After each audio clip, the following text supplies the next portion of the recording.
So now we have to register the service for the interface and the repository. So let's go to the startup class. And so far we have one service for the MVC, which is the add controllers. And now we will add the service for the repository. So let's add another service. And this one is gonna be scoped. And scoped service adds a service of the type specified with the service type of the implementation. And that's what we want. We want to implement the interface in our repository. And here we will specify the interface that we want to implement, and that is the IValidatable repository.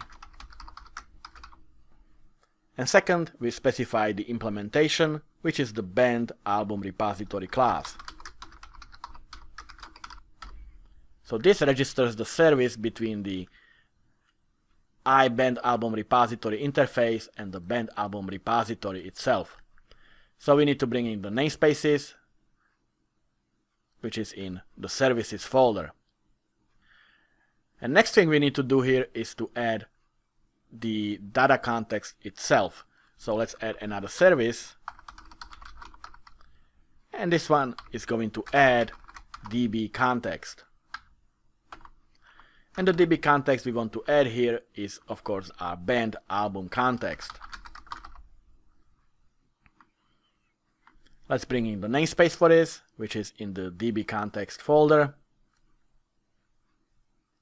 And specify a few options. We want to specify the connection string to our database here. So let's specify options in our Lambda. And the first thing that we want to set up here is the options for the use of SQL Server. Since we are using database, we want to use SQL Server. So let's bring in the namespace for this, which is in the Entity Framework core. And here we would specify the connection string itself. But it's better to specify the connection string in app setting JSON instead. So here we will use the configuration that we have over here to set up the connection string that will come from the app settings.json. So let's use our configuration dot, and here we will get connection string. Now appsetting.json is a file that the .NET Core knows about, and it will be scanned when the application runs. So it will find it there, and it will find it based on the name that we give it here. And I'll simply call it default connection. So now we have to set up the default connection in appsettings.json. So let's open that. And here we can create the connection. So I'm going to set up a parameter called connection strings, and it's plural because an application can have multiple connection strings, because you can have multiple databases to connect to. So connection strings, and the value for it is going to be the default connection. That's the name of the connection the application will be looking for.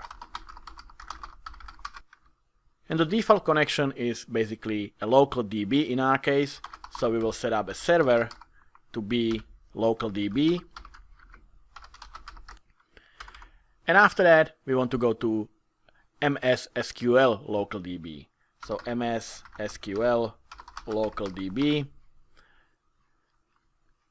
and then we supply the name of the database. So the database, in my case, I'll simply name it band album DB. And I'll set this connection as a trusted one. So it's gonna be a trusted underscore connection equals true. And that's our connection. So we have connection strings parameter, and one of the connection strings that we are using, or in our case the only one, is the default connection that we are referring to over here in our startup.cs.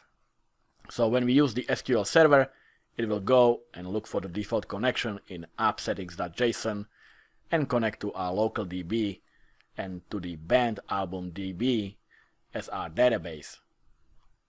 So we are almost ready to create a database and finally start working with our API. But next, let's work on the migration of the database.